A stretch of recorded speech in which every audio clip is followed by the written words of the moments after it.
Hi everyone, I'm Christina from Proverbs 31 Homestead. Today I'd like to show you how to take something you might normally throw away or compost maybe or give to the chickens or the pigs, something like that, and turn it into yummy people food. Last maybe August or September, I went out and bought farm fresh peaches because our peach trees are young and they don't have any fruit yet, and I canned them. And as I was doing that, as I removed the peels and I pitted them, I took some of those peels and pits and I put them in a freezer bag. And they've been in my freezer ever since. And I thought to myself, now would be a great time to make some peach jelly. That's right, you can turn fruit peelings into jelly. It's very easy to do, and I want to show you how to do it today.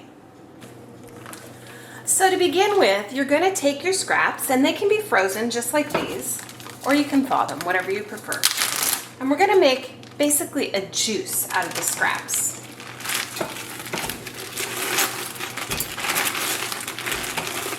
So those go in there, and I'm going to lay them as flat as I can. By the way, you don't have to use pits in this recipe. You can just use the skins. It's totally up to you. I put a sort of a minimal number of pits in there as well. It does add a little bit different flavor. And now I'm just going to cover this. Just cover it, don't over cover it with water. All right, hopefully there you can see that I have just covered the peelings with water. And now I'm just going to bring it to a boil. And then I'm going to reduce it to a simmer, and I'm going to let it simmer for about 30 minutes.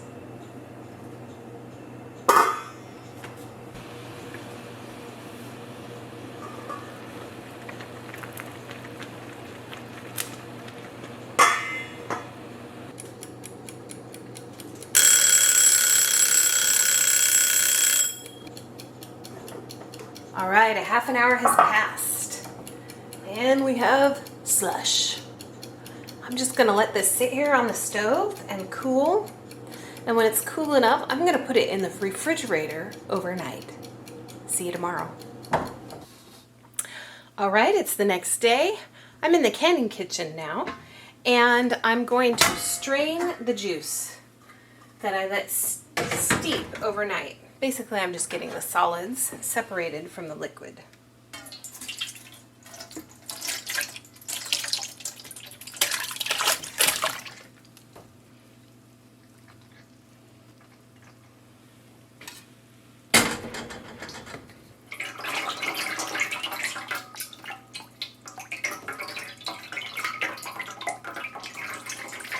Once this is done straining the liquid, I'm just going to wash my pot so it's nice and clean. And then we'll get on to probably the more familiar part of jam or jelly making. All right, here's the resulting juice. And I'm going to measure out 3 cups.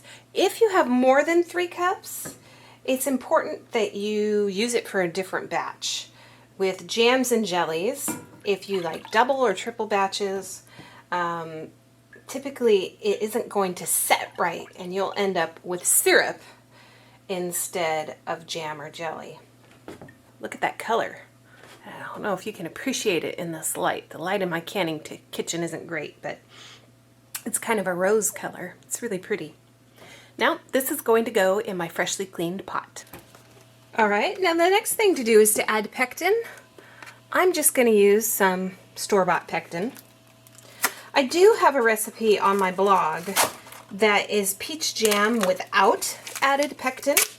Peaches happen to be a fruit that are naturally high in pectin. However, because this recipe is only using the skins and the pits, you should add pectin. I'll put a link to the recipe that is, you're going to use whole peaches and cook it down, and you can make jam without added pectin. Okay, I'm going to turn this temperature to high, and I'm going to stir, and we want this to come to a nice rolling boil. And by the way, some people will ask, can I use less sugar? Again, I've done a whole video about that as well. You can, but not with standard pectin. You will have to buy something like Pomona's pectin, because otherwise you will not activate the pectin in the jam, and you'll end up with syrup. So this is at a full rolling boil. So I'm going to add 3 cups of sugar. And I'm going to stir, and I want to bring that again to a full rolling boil. Now you have a choice here. You can follow the directions on the pectin box, and in this case it says to boil at a hard rolling boil for 1 minute, and then the jam's done.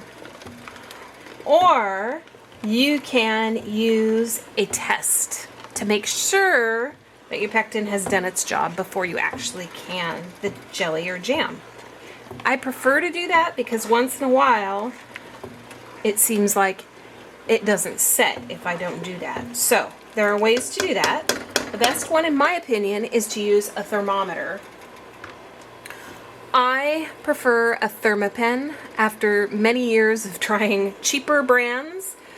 I am not an affiliate. I'm not getting money from mentioning them or free product or anything else. But this is accurate. So many of the thermometers you buy, even if you calibrate them, are not accurate, especially over time. And I've ended up with jelly that was too hard or too soft. So this is the easiest and best way, is to use a thermometer.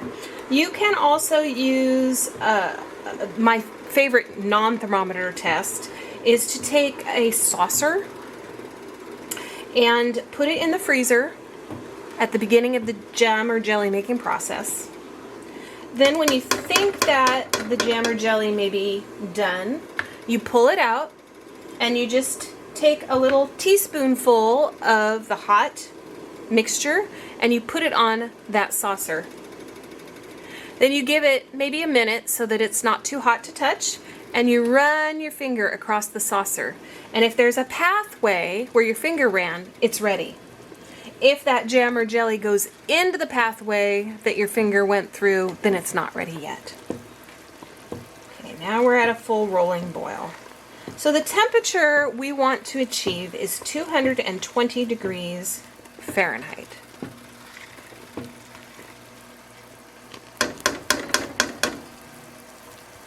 That's going to take at least a minute. Okay, I'm going to test again.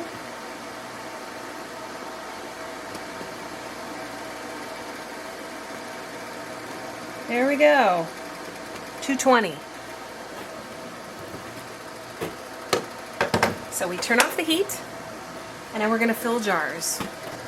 So before I started cooking anything on this stove, I washed my jars, got them in my canner, and they're just sitting there in hot water. You do want hot water because you're putting something hot into the jar, and even though these jars are designed, let's see, where can I put this that you see it better? There we go. To withstand heat, they can still break from thermal shock. You do want to use jelly jars, okay? There are a few different sizes. I think 8 ounce is the standard, and then there are some that are smaller. Those all work.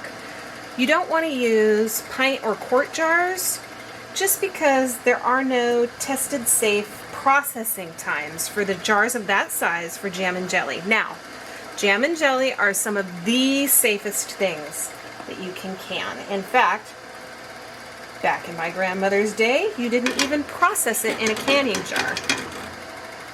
But what they found was mold would grow on top of the jam or jelly, and even though people would just scrape them off in the old days, they now think that probably that can be harmful. So it is good to either put this in the freezer. If you're going to do the freezer, just do a 1/2 inch headspace. So that means the space between the top of the jar and the top of the jam. If you're going to can it like I am, use a quarter inch headspace. Put a nice new lid on, put the screw band on fingertip tight, and put it in the canner, and just keep going. By the way, you may notice that there's foam on top of your jam or jelly. and that's normal. You can scrape it off if you wish.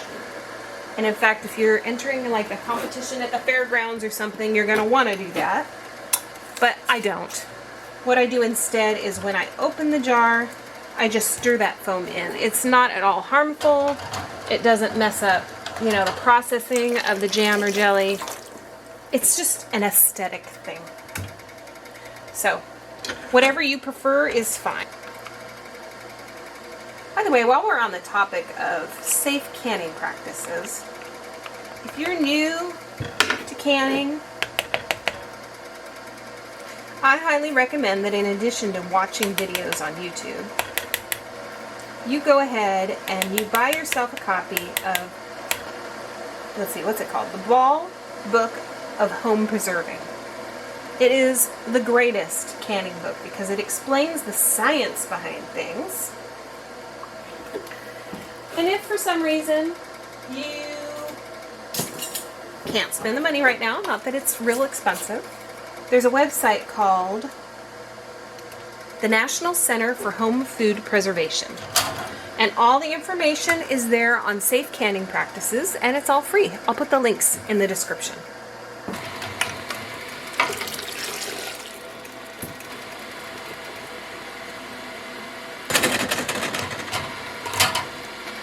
So when your canner is full or you've run out of juice, you can run and process your jelly. Now notice I do have a couple of jars in here that aren't full. That's because you don't want the jars banging around each other when you're actually processing. Not actually canning anything there, they're kind of placeholders.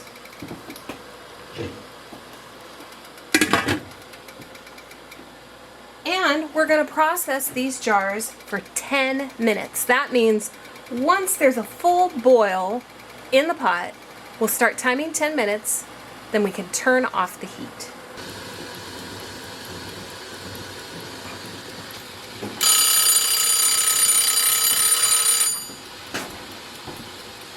Okay, 10 minutes are up. Turn off the heat, remove the lid. You're going to let those jars sit in there for about another 10 minutes just to get a little bit cooler before you remove them from the pan or the pot. Now you can just take the jars out and let them cool. There we go.